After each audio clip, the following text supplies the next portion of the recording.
श्री स्वामी समर्थ माझ्या सर्व मित्रमैत्रिणींनो. तर आजच्या थंबनेलमध्ये तुम्ही बघितलंच असेल मी आज काय रेसिपी बनवणार आहे. तर आज आपण करणार आहोत हक्का नूडल्स. तर हे घरगुतीच हक्का नूडल्स बनवते आहे मी, पण ह्याची टेस्ट जी आहे ना ती तुम्हाला अगदी रेस्टॉरंटसारखीच लागणार आहे. माझं नेहमीप्रमाणे जे घरात काही सामान अवेलेबल असतं त्याच्यामुळे तुम्हाला माहिती आहे मी रेसिपी सगळ्या बनवत असते. तर त्या दिवशी डीमार्टमधून मी हे हक्का नूडल्स मला मिळालेले ते मी घेऊन आलेली आहे. तर त्यासाठी आपले हे सॉसेस आहेत: chilli sauce, red chilli sauce, green chilli sauce, soya sauce, Schezwan चटणी आणि टमॅटो कॅचअप हे तुम्हाला दिसतं आहे. हे लागणार आहे नूडल्स. आणि जे घरामध्ये माझ्या फ्रीजमध्ये फक्त ढोबळी मिरची होती, कोबी होता, ग्रीन चिली आणि कांदा आणि लिंबू, बस एवढं मी हे सामान घेतलेलं आहे. तर आता पाणी चांगलं गरम होऊ द्या. छान उकळी आल्यावरतीच आपल्याला हे जे नूडल्स आहे हे आत टाकायचे आहेत. मध्ये मध्ये काय करायचे, फक्त चमच्याच्या साहाय्याने ना हे जे चिटकलेले असतात ना ते हे थोडे थोडे वेगळे करायचे आहेत. आणि हे नूडल्स आपल्याला फक्त 80 ते 85% शिजवायचे आहेत. 80 ते 85% नूडल्स आपले शिजले की आपल्याला चाळणीमधून ते सगळं पाणी वेगळं करून टाकायचं आहे. तर आपण रेस्टॉरंट स्टाईल बनवणार आहोत, त्यासाठी 1-2 स्टेप फक्त मी ह्यात ॲडिशनल टाकले आहेत माझ्या.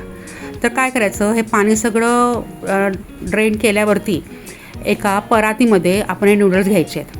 आणि ह्याच्यातली थोडी वाफ आहे ना असं चमच्याच्या साहाय्याने थोडेफार असे हलवून वगैरे ती वाफ आपण काढायची आहे. आणि ती वाफ काढल्यानंतर त्याच्यामध्ये आपण एक ॲडिशनल स्टेप करणार आहोत. ती स्टेप म्हणजे कोणती बघा, जेव्हा आपण घरी नूडल्स बनवतो तेव्हा ते असे पाणीसारखे असे चिकट असतात, त्यातलं पाणीसर वाटतात ते तसं होऊ नये म्हणून काय करायचं, हे जेव्हा आपण परातीमध्ये जेव्हा आपण काढतो की नाही त्याच्यामध्ये थोडंसं तेल टाकायचं आहे. तेल टाकून झाल्यानंतर एका मोठ्या कढईमध्ये थोडं तेल टाकायचं आहे. आणि त्याच्यामध्ये आपले हे नूडल्स आहेत ना हे थोडेसे फ्राय केल्यासारखे करायचे आहेत. तर 2 चमचे घ्या 2 हातामध्ये आणि त्यांना अलटी पलटी असे करून ह्या थोड्या तेलामध्ये ते जे अतिरिक्त जे पाणी असतं ना ते पूर्णपणे पाणी निघून जातं आणि आपले नूडल्स की नाही असे एकदम सुखे होतात, तेलकट असे आणि छान होतात. अजून एक टिप्स मी इथे वापरते आहे. रेस्टॉरंट स्टाईल तुम्हाला फ्लेवर येण्यासाठी कढईमध्ये ना तेल न घालता तुम्ही फक्त लसूण आणि मिरची ही फक्त अशी तव्यावर छानपैकी भाजून घ्यायची कढईमध्ये. त्यामुळे काय होतं, लसूण असा जरा क्रंची बनतो. आणि त्यानंतर फटाफट आपल्या ज्या भाज्या आहेत कांदा, ढोबळी मिरची वगैरे हे सगळं टाकून घ्यायचं आहे. या भाज्या टाकून झाल्यानंतर आपल्याला वरून आलं लसूणची पेस्ट टाकायची आहे, अगोदर टाकायची नाही. आणि त्यानंतर जे आपल्या घरी सॉसेस अवेलेबल आहेत ते आपण 1-2 चमचा जसे तुमच्या आवडीप्रमाणे. आता मी माझ्या आवडीप्रमाणे सगळे सॉसेस यात मिक्स केलेले आहेत.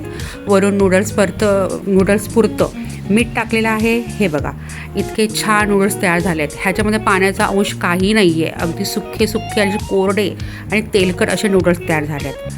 तर याप्रमाणे तुम्ही देखील घरी छानपैकी नूडल्स बनवा, आपल्या मुलांना खायला घाला. आणि माझं जर चॅनल तुम्हाला ही रेसिपी आवडली असेल, माझं चॅनल तुम्हाला आवडत असेल तर मला सबस्क्राईब करा, लाईक करा, शक्यतो जेवढं होईल तेवढं शेअर करा बस. आणि असे छान व्हिडिओ मी घेऊन नेहमी येत जाईल. तुमचा सपोर्ट मला हवा आहे, तुमचा सपोर्ट मला द्या. आणि माझे सगळेच रेसिपी या घरगुती जे काय तुमच्या घरामध्ये अवेलेबल असतं ना सामान त्याच्यामध्येच बनलेले असतात. तर या अशा साध्या सुध्या माझ्या रेसिपींना आणि माझ्या चॅनलला तुमचं प्रेम द्या.